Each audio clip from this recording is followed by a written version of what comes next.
All right, so as I was saying, over the next several days, we're just going to be going over some of the basics of Photoshop. This is a very robust program. It can do a lot of stuff. We're just going to scratch the surface of what's possible. Um, Now, if you have the advantage of having worked in Photoshop before, then you're ahead of the game. Um, but I would still like for you to be quiet and pay attention. Um, and if anyone needs help, maybe you can be a helper and go around and be an extra set of hands um, while I'm answering questions. All right. So, Photoshop is mainly a tool that's used for editing photographs for professional photographers, but it can do a lot more than that. It's also a really good tool for learning how to do basic design and stuff like that. Digital art design, that sort of a thing. So, in the interest of convenience, we're going to be using Photoshop to do this graphic design project. Other teachers, there are other programs you could use. Other teachers might say Adobe Illustrator or Adobe InDesign would be a better program. But personally, I think Photoshop is easier and more intuitive to learn than those things. Illustrator is really difficult for beginners, especially. So we're just not even going to go there. All right. So the first step before we do anything is that you have to make sure that Photoshop is available on your computer. Now, unfortunately, the way the projector is configured on here, it's cutting off a little bit of my screen. So I'm just going to have to kind of talk you through it. If you go to the bottom left-hand corner of your screen, you don't see the little blue PS icon at the bottom. It's not PowerSchool. The PowerSchool one is a white square with blue letters. The Photoshop one is a dark blue square with light blue letters that says PS on it. That's the Photoshop shortcut. If you have that, you can click on that and directly go to Photoshop. If you don't have that, then go to the bottom left-hand corner of your computer screen, click the Windows icon, and you'll see your list of apps.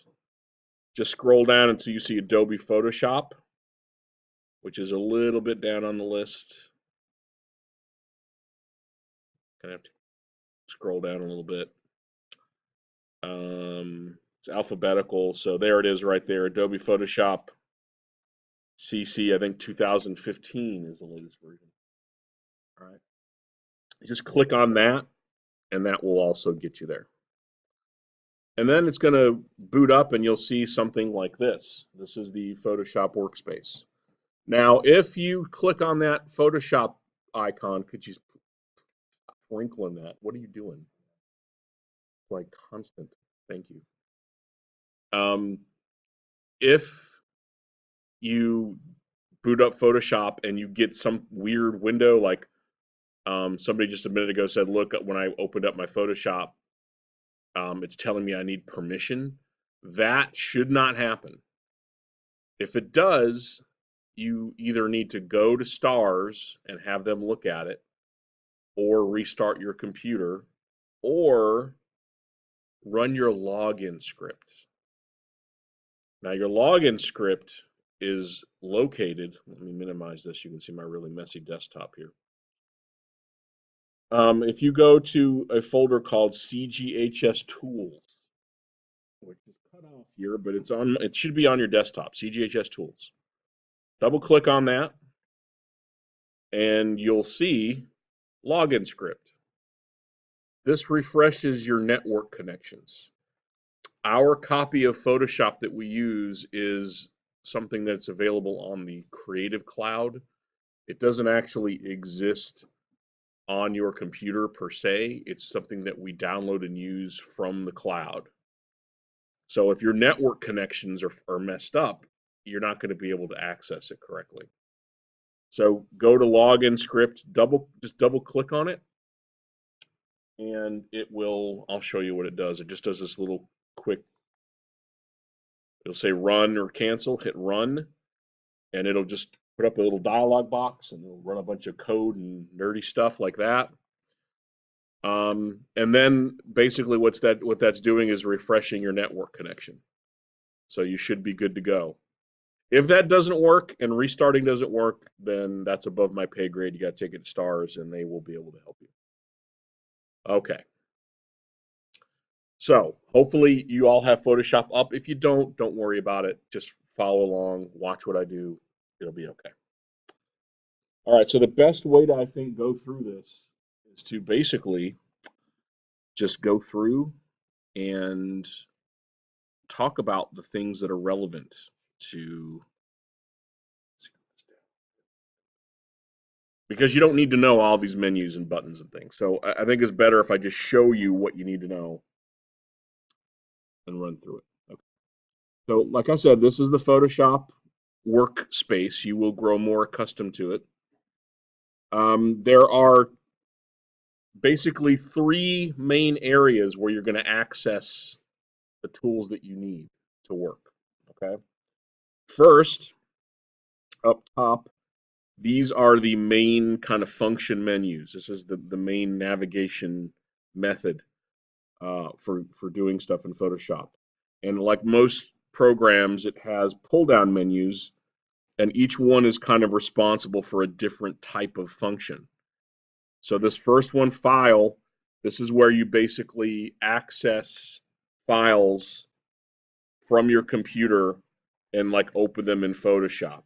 So for example, if you want to just create a new file, you can do File New or Control N or Control O. There are all these hotkeys listed, which will help expedite things.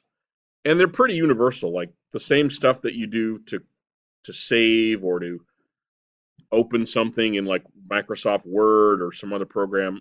A lot of that's going to be the same here. So those are fairly universal. Browse and Bridge. Bridge is another Adobe program that allows you to edit big batches of photographs. Mostly it's just used by photographers. We don't need to worry about that right now. You don't need to worry about Open As or Open as Smart Object very much. Open Recent is helpful. It basically shows you a list of all the files that you've had open lately. I don't know how far back it goes, but like if you don't remember exactly where you saved something or you can't find it, go to Open Recent and it should have open the last few things that you've been working on and just click on that and it'll open it right up. Of course, you've got Save and Save As. The rest of the stuff you don't really need to know. Export, generate, don't worry about this stuff. Import is only really there if you need to, for some reason, access a scanner or some other thing that's hooked up to your computer, but you don't need to worry about that. And of course, print, if you're going to print an image, is down here, but also Control P is the hotkey for that. So that's all File does, the File menu. Edit, you're going to be using a little more often. Under Edit, you have, first of all, Undo and Step Backward and Step Forward. Undo, basically, if you hit Control Z, it's going to go back and undo the very last thing you did. If you need to, but it only goes back one step. If you need to go back more than one step, that's where Step Backward comes in. So if you do Alt Control Z, it'll go back multiple times. If you go back too far and you're like, oh, I didn't mean to undo that last thing, then just do Step Forward and that will go forward kind of in time. All right. There's another menu called History that we'll go into, which also sort of does the similar thing. Fade basically takes an action like a filter or some other thing and allows you to increase or decrease the intensity of that action or the effect of it. So if you do a filter and you decide, oh, that was too extreme, you can go to Edit Fade and it'll actually let you take it down a certain percentage, like on a slider bar, which sometimes is helpful. Copy, Control C, that's pretty universal. When you select things in Photoshop, you can select images, copy them to the clipboard, which is just a virtual space, kind of like Limbo, where the computer stores information temporarily. And then you can paste onto new layers, so you can duplicate the same image multiple times. It's pretty handy. Paste special, we're going to get more into that in a little bit. That's where you basically can paste into masks and stuff like that. All right, so I'm just going to briefly go over these. We'll go over them later into more detail in the coming days. Fill and stroke. Fill is taking a selection and filling it with a color or a gradient. A gradient is just a blend of two colors or more. Stroke is putting an outline around a shape. That will come in handy later as well. Transform, this is a big one. Transform is where you can scale elements, make them bigger or smaller. You can rotate them. You can distort or skew them. Again, I'll go over that in a little more detail when we're actually doing the examples. This is just sort of me telling you where things are. And that's really about it for that. And then we kind of just keep going down the list. Image, this is where you can control things like brightness and contrast and levels. Excuse me, color balance, that sort of thing. Layer, this is a really major one, all right? Understanding how layers work is very essential to understanding Photoshop. So let me go ahead before I start doing any more of this chatting, and I'm just going to open up a file, and we can actually start demonstrating some of these things. All right, so let's go back to File where we just were a minute ago. I'm going to go to File, Open. Now, I have saved to the L drive as well as to the class website a folder called Happy Box Image Resources. This is my local copy here on the desktop. And as you can see, it's just got some sample images in it that we're going to be using over the next few days, just for examples.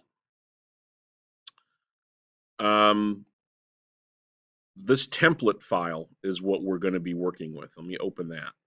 File open. Give it a second.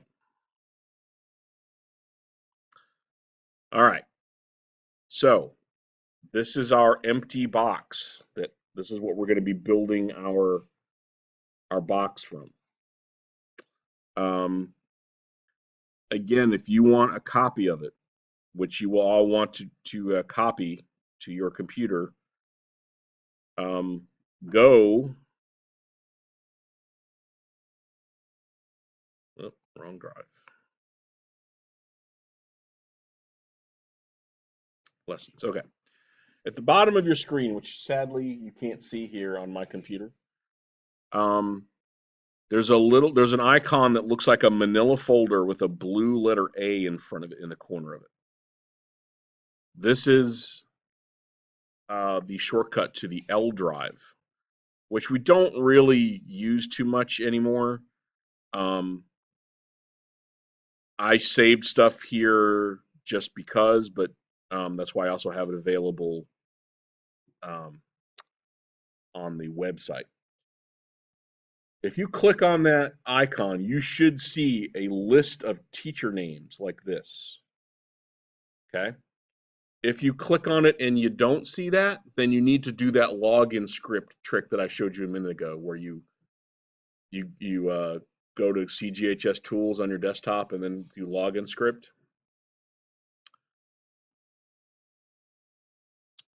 Does everybody see this list or no? No. All right. So real quick, what I want everyone to do is to refresh their network connections by using the login script. So again, go to CGHS Tools on your desktop. If you don't have that on your desktop, then again, I don't know, you're gonna have to take it to stars or something. But before we get too in depth with this, I think you should just copy these files, your own copy of these files to your computer. Does anyone have it? Is anybody seeing it? In CHS Tools? All right, so click on the login script and run it. And then go to the L drive. Again, the L drive is an icon at the bottom of your computer screen. It looks like a manila folder with a blue letter A in front of it, like in the corner of it. Okay. So does everyone see this list of teacher names? Okay. Go to my name right here, Kemple.Chris. Do you see it? Double click on that. You're going to see a bunch of folders in my L drive. This is really important, folks. What I want you to do is to simply right-click on that folder that's called HappyBox Image Resources and hit copy. Don't delete it. Don't open it. Just click on that folder and hit copy.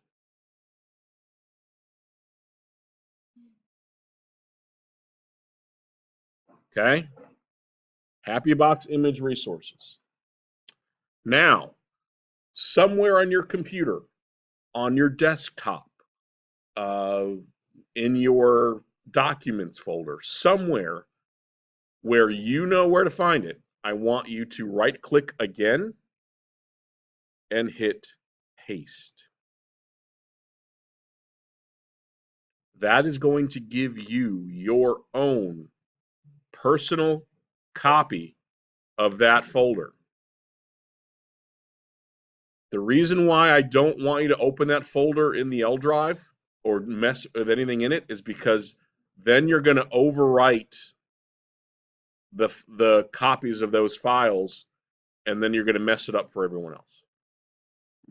So it is very important that you have your own copy of that folder, and that whenever you go to open up those files, you are doing it from your local copy and not from the one that's on the L drive. Am I clear on that? Okay. Because every year it never fails, people say that they understand, and someone will go in and delete or mess up or override the master files in the L drive, and I've got to go in and fix it. All right, so CGHS Tools, login script, run that, then go to the L drive, the little folder with the A at the bottom, go to Kemple.Chris, then go to HappyBox Image Resources, right click, copy, then right click again, paste on your desktop. Then go to Photoshop and go File, Open, and open up the file called template.jpg. So that you're seeing this on your screen.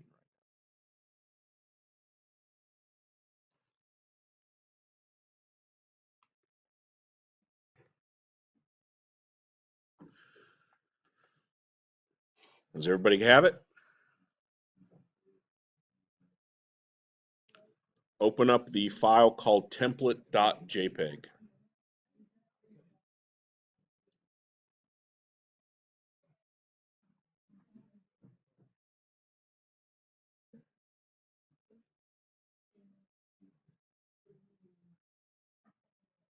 All right. I'm going to move on.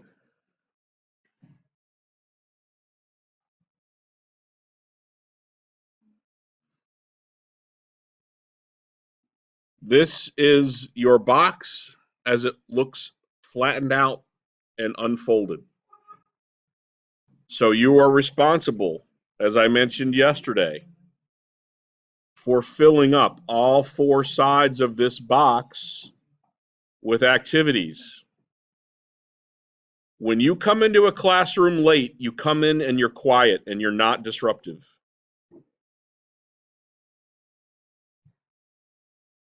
Okay. So we're going to learn some tricks as to how to put content on these boxes. All right. So we're going to go through the rest of these menu items and try practicing some of these things. I want you to just watch what I do first. And then afterwards, you can try messing around with it. But don't try doing it at the same time. You might miss something. All right. So now we have this template thing open. Eventually, you'll want to do a save as and save it as something else. But for now, this is okay. All right. So they're going through the rest of these menus. I mentioned layer being the most important menu up here in terms of understanding how Photoshop works. Layers is crucial to understand as a concept. Layers are basically, think of them as like sheets of clear plastic stacked up, and you can add more to the stack. And they all exist, that whole stack exists within your file. So different images can exist on different layers in an image, but they're all in the same image. They're not different images. Okay. And the advantage of using layers is that you are able to manipulate different parts of your image without affecting any other parts of it. So that way you can kind of keep adding elements on top of each other and come up with some really nice layering effects. Like for your background and your middle ground and foreground, you get a good sense of depth with your designs, but you're not having to affect other parts. And if you mess up on a layer or you do something you don't like, that makes it easy to simply just delete the one layer and you've got all the rest of your image intact. You don't have to start over from scratch. All right. So we will get back more to these windows up here. I mean, these menus up here. Layer does layers. Type is when you want to start adding text to your images, and you can control the size, whether or not it's anti-aliased, etc. Selection menus have to do with modifying selections, and we'll get more into that as we go get into tools. A lot of these menus up here were made to work in conjunction with the toolbar on the left-hand side and the function menus over here on the right-hand side. All right. Filter, we'll get into that later. Filters are just kind of like, think of them like special effects. You can make images look like they're glowing or made of tile, or you can blur things and sharpen them and add all kinds of cool effects. 3D, don't need to worry about it for what we're doing now. Just ignore the 3D menu. View, if you'll remember when we were doing the stippling project and I had you guys using Photoshop briefly for the gridding of your photo. View is where you control the display of windows and files in Photoshop. And it also lets you show things like grids and guides and all that stuff. Rulers. Window, these are all the windows, function windows that are available to open. Clearly there's a lot of them. You don't want to have very many of these open while you're working because it really clutters up the the desktop. But if nothing else, the two that you should have open at all times are layers and swatches. Some people, you can have your presets up and options and other stuff, but you've got to have layers and swatches open. And those windows will always display here on the right-hand side of your screen. You can also arrange your workspace. Like if you have a lot of files open, see up here where it says arrange, you can tile your files vertically or horizontally, so if you're working in multiple things, that's helpful. If you're ever in a situation where your workspace disappears or things go weird, like you have menus disappear and you don't know what you did, just go up to View and go to Workspace and click Essentials, and that'll take you back to your default. If that doesn't work, hit Reset Essentials, and that should bring you back to where you need to be. All right, and Help is just there. You don't really need to use it, but it's there in case you need online support with anything. All right, so that's a brief overview of what's up there. Now on the left-hand side, these are the tools. These are kind of the meat and potatoes of Photoshop. This is where what you're gonna use to move and manipulate things in Photoshop. All right, this first one up here up top, and these are all ordered, by the way. These are all organized by function. So up top, the first few tools are going to be based on selecting and moving objects. And these first few tools are all selection tools. Once you get past the move tool, and I'll give you an example real quick. I'm going to go to my folder. All right. And I'm going to drag in, you guys know me. I'm a big comic book nerd, and Batman's probably my favorite character. So I'm going to drag in this image of Batman so we can play around with it.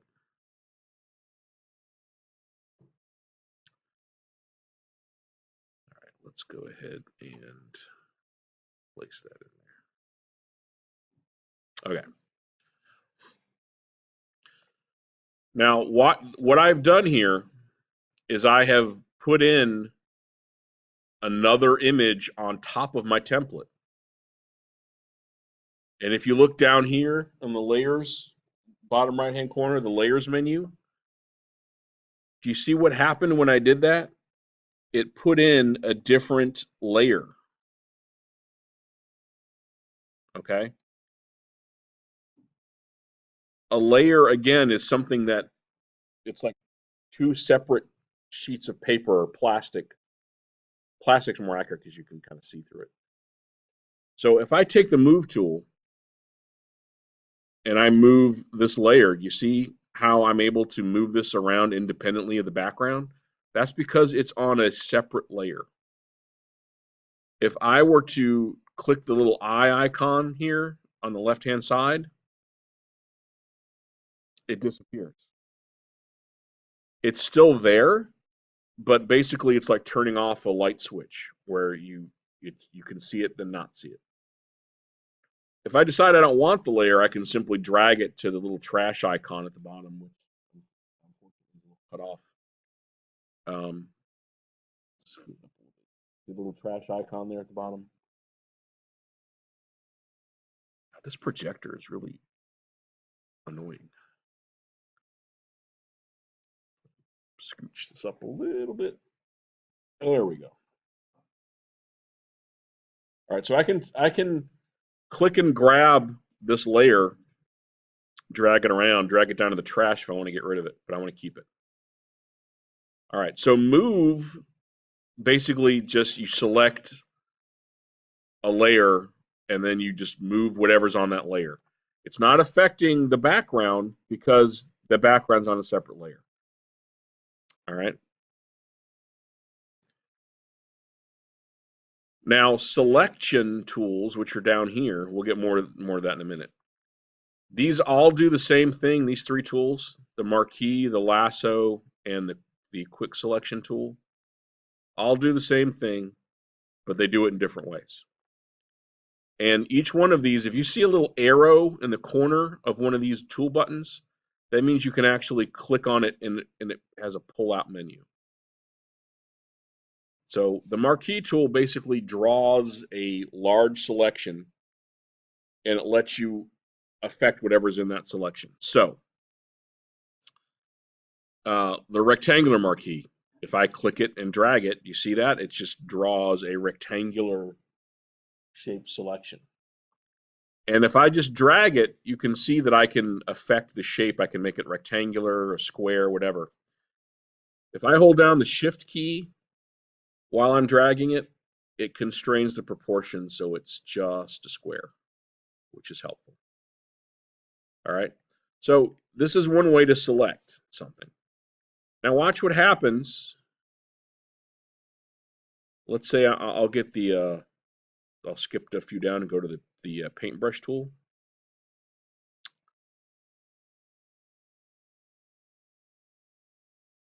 Or the brush. I'll click an orange color.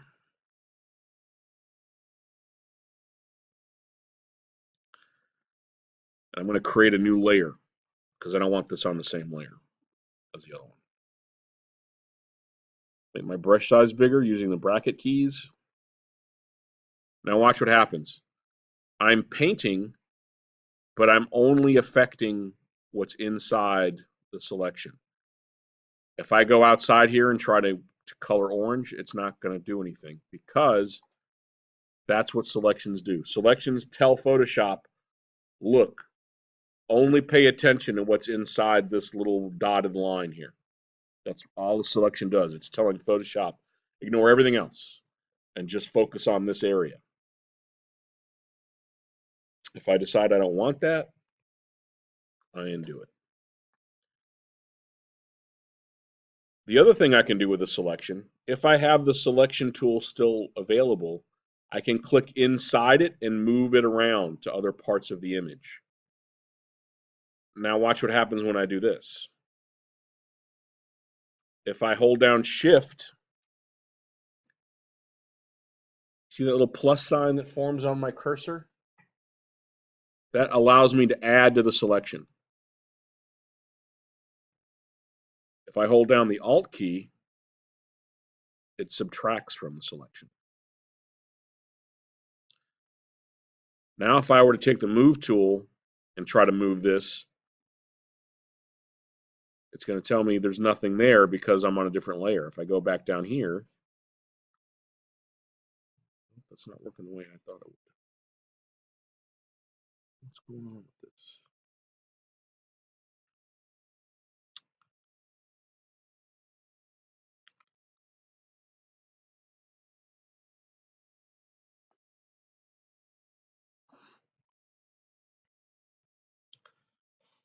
I think I need to rasterize this. There we go. Now, see that? It took away the chunk that was in the selection. So selection, you got to make sure that you only are working in, whatever you have selected is what you want to be editing. All right, you can also do elliptical marquees as well. So that's kind of handy. Like, let's say I want to take Batman and put him in a border or something. I can select, move this here. I can go up to select inverse, hit delete, get rid of the rest of Batman. I can go up here. I can go to edit, stroke. Set the stroke for the outside. Take the pixels up to, I don't know, 12. Hit OK. Add a little outline. And start, moving stuff around.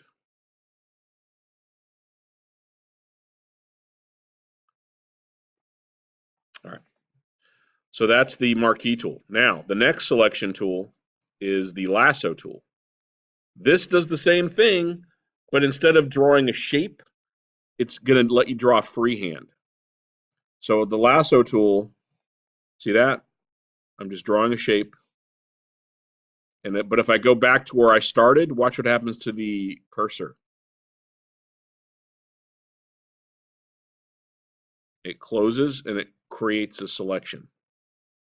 It makes a selection out of whatever shape I drew. This one is kind of useful. The one that I think that you'll get more use out of, though, is the one below it. I mean, if you click and pull out and go to the one below this, polygonal lasso, this allows you to create a freehand selection, but it's all a series of straight lines and points. So it's easier to control, right? Sometimes if you have a shaky hand or something, the lasso will make you do wobbly, weird things. But if you click on this, see, I can easily select this side of the box simply by using the polygonal lasso. And then I can go in and add colors to this or whatever, like for the background. So that's handy. Finally, the quick selection and magic wand tools also select things, but these are doing it based on pixel information. So let's say on my Batman here, let's zoom in on this a little. My Batman guy, if I move him over, you'll notice that there's white space behind him. You see that? It's overlapping the, it's not easy to see. Let's, I know what I'll do. I'll create a new layer, drag it down here. Let's say I want to color the background behind Batman inside the circle. If I just get the paintbrush and start coloring, let's pick red.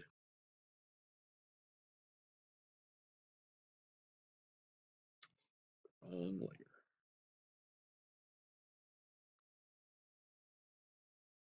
You see that white there that's preventing me from coloring? I want to get rid of that. So undo this. So the best way to do it, I mean, yeah, I could get the eraser tool and try to erase it all, but that would be really convoluted and take forever. The easier way to do it is to go up here to the magic wand tool and simply click on the white space. Make sure I'm on the Batman layer. I can hold down Shift to add to the selection. Just like that. Now, all I have to do is hit the delete key and it's gone. It doesn't look like it's gone, but here's how you tell. Now I go back, get my paintbrush again. See, now it's all gone.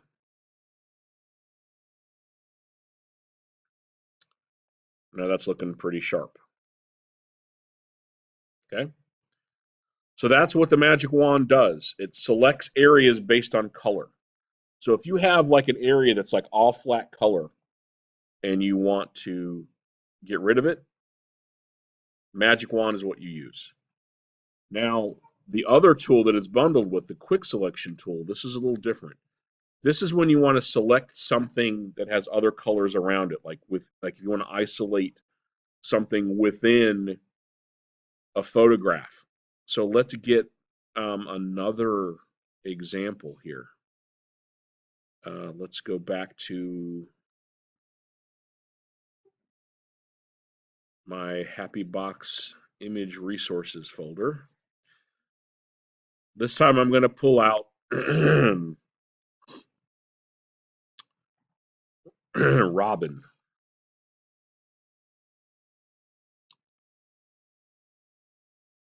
As a separate image. It'll take a second to load it. All right. Now here's the problem with Robin. If I want to isolate him, he's part of a background, right? There's other stuff there. So it's going to be difficult for me to just select using the magic wand tool, and I'll show you why in a second. I need to rasterize this again.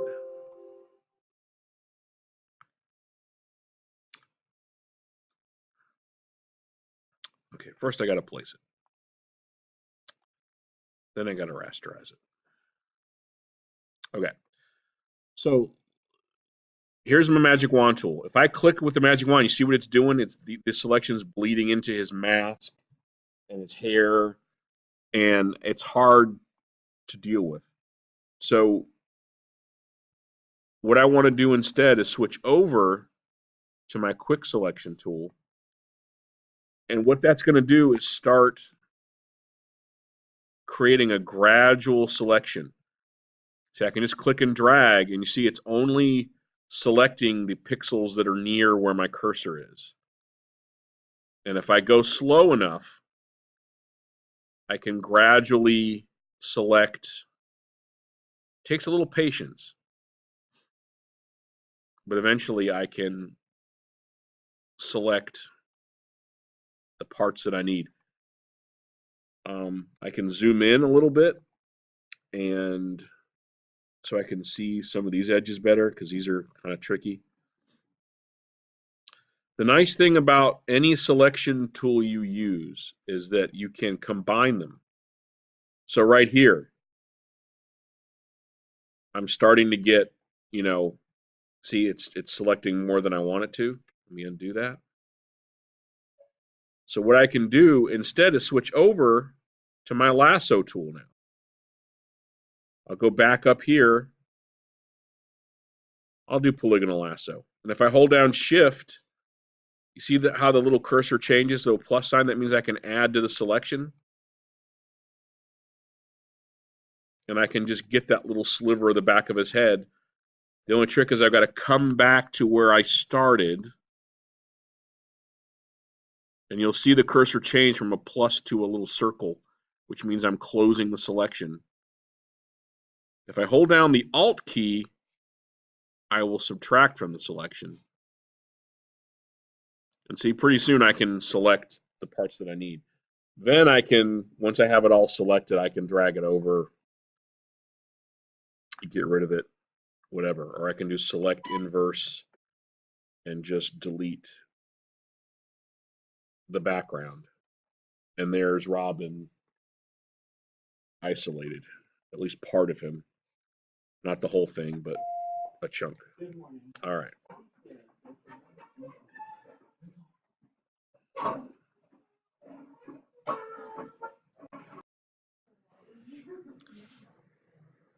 All right. How do I get rid of this? There we go. Okay. Sorry about that. So that's the difference between the selection tools. Hopefully that makes sense. Between the marquee, the lassos, and the quick selection / magic wand tools. The next tool is just the crop tool. And all that really does is just crops your image. It resizes it. You don't really need to worry about it that much. The eyedropper tool samples colors, which is very handy. So if you look way down here at the bottom of the screen, you can't really see it. Hold on.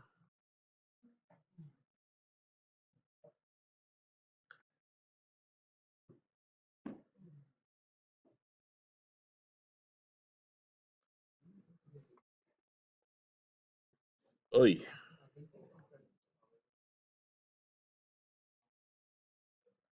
Down here at the bottom corner, you'll see two little squares, color squares. All right, that refers to your foreground and background colors right here, okay? So what this is saying is that right now I have red selected as my foreground color. If I want to change that, I can either select a swatch over here under my swatches menu, or I can get this eyedropper tool and watch what happens to this red square when I click on different colors. So from blue to yellow to red, whatever, this samples colors. So this is good if you want to make colors match from two different things or whatever. That's what the eyedropper tool's for, just sampling colors. All right. The healing brush, don't worry too much about that. That's a little more advanced. We'll get into that later. The little brush icon, this is the brush pencil tool. The main difference is that a brush has a softer edge to it. And if you paint with it, it's going to be a little softer depending on what you have. If you look up here at the top row, which of course is cut off. This projector is killing me. All right.